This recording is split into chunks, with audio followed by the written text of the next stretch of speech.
In Chapter 1, Season 7 of Fortnite, a table sat in the center of the Ice King's library room. Each symbol on the table represented a different element, and each element was represented by a monarch who sat at the table. So far, we know of 3 elemental monarchs: the Ice King, the Fire King, and the Cube Queen. For many years, this group has been known to have 5 members, as there were 5 chairs at the elemental table. But what are the final 2 elements, and who exactly represents them? When I was first looking into all of this, I came across a cosmetic set known as Arcane Arts, and it answered a ton of my questions. The main 2 skins of the set have the names Elmira and Caster, and what we have to look into here is their styles. The style names that they have here are Dark, Fire, and Ice Water. So hopefully that clears some things up by saying that water is not actually a separate element to ice. I know it seems obvious, but many people, they seem to think there is also a Water King and an Ice King. There isn't, there's just an Ice King. So, from what we can tell, this set heavily implements references to both the elemental figures and the elemental powers themselves, such as, Ice, Water, Dark, and Fire. They are all elements, confirming those as 3 of our 5. What many have actually just looked over here and not really paid attention to is the first style of the skin, or the base style, because they're still using a new type of energy here, it's just not really called anything. This blue energy would immediately remind any of the 0 point. To clarify, the 0 point isn't actually an element, but its energy most definitely is. Now in terms of what to name this 0 point energy, Fortnite most oftenly calls it a light, which honestly does make sense, because it's pretty much the polar opposite to cubes and darkness. So we have light, dark, fire, and ice water. And pretty quickly here we can tell that we are on the right track. Those are 4 of our elements. Now I could stop right there and just say that's all we need to know about those 4 elements, but then I actually found some pretty cool evidence that confirms all of this stuff. So let's take a look. Before Fortnite Battle Royale had been created, Epic Games, the company who makes Fortnite, had been working on a version of the game known as Save the World. It had an open world aspect, an ever-evolving storyline, but most importantly for this case, it included 5 key elements in its story and gameplay. Those elements go as follow: fire, water, nature, energy, and physical. Now immediately we can direct fire, water, and energy to match with Battle Royale elements, like the 0 point energy, fire, and ice water. But what about the other 2? And how is physical an element? What does it mean? Physical is actually the term in Save the World described to use, normal husks. And as you can see here, normal husks are just a husk from the storm. And if you don't know, the storm mutates husk and the storm is dark. So really what physical is referencing here is just normal darkness. So now we have our elements being dark, energy, fire, water, and nature. So that's kind of 5 elements, right? But what is nature in Battle Royale, and how does it link in? Well, a wall of the sanctuary on the Chapter 3 island shows this leaf symbol represented here, along with a water symbol, a fire symbol, and what looks to be some portal symbol, maybe energy. It looks quite a bit like it. So now we know that this is 100% referencing the elements. It has life or nature, it has water, fire, 0 energy, and we know that the elements are officially ice, water, fire, dark, energy, and nature.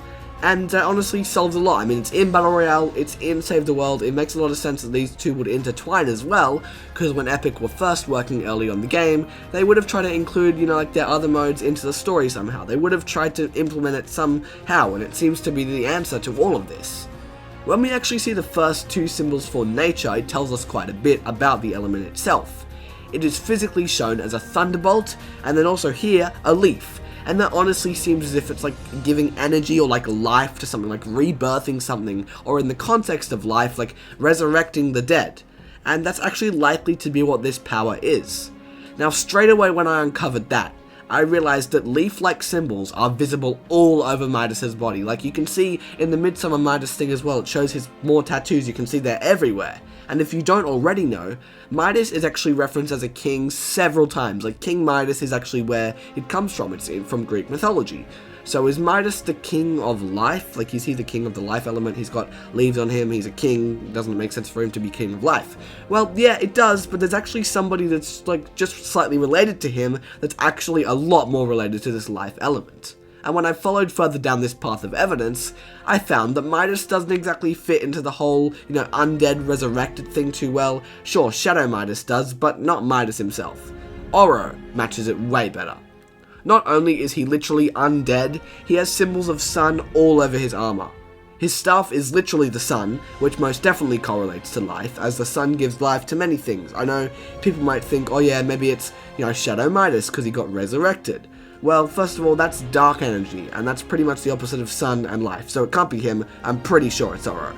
Oro has also been referenced as a king, also as an elemental. Here you can see, take the enemy out of their element, and he's also literally immortal, like a king of life would most definitely be immortal. Midas was, survived a shark bite, though that's because he was in a loop. He's not really immortal, that's not really his power.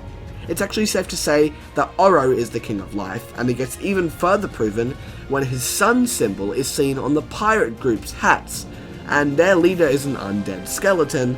So, he's linking so much to undead and life, and there's so many things related to him with life here, so I don't think there's much to disprove this theory of Oro being elementally related to a monarch of life.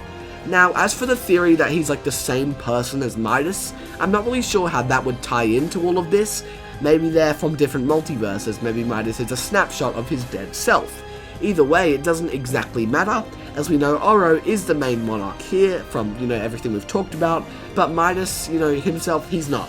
So, I'd love to hear your opinions on this one in the comments, and now that that's all clear, now we know Oro is the king of life in the elemental hierarchy, let's get down to the final element and the final monarch of light or energy. This had to be a monarch of the 0-point energy itself. And immediately, many would say that it's Zero, and straight away, it makes perfect sense. He's literally like an embodiment of the 0-point. He looks very much like it anyways. It makes quite a lot of sense. The only other thing, to counteract this, we've sort of seen, is the Ariana Grande Rift Goddess style. I mean, maybe she's actually the female counterpart, but I'd still bet Zero is the stronger out of the two, meaning he is the main elemental monarch of light or 0-point energy. In a simplified way, all of this evidence leaves our 5 elements up to being dark, represented by the Cube Queen, ice water, represented by Ice King, fire, represented by the Fire King, life, represented by Oro, and light, or 0-point energy, represented by Zero. If you have any other thoughts on this topic, or you just like to ask me about anything storyline related, I am completely open to questions and or concerns in the comments. Elemental theory is something I've loved for absolutely ages, like a whole year now or something.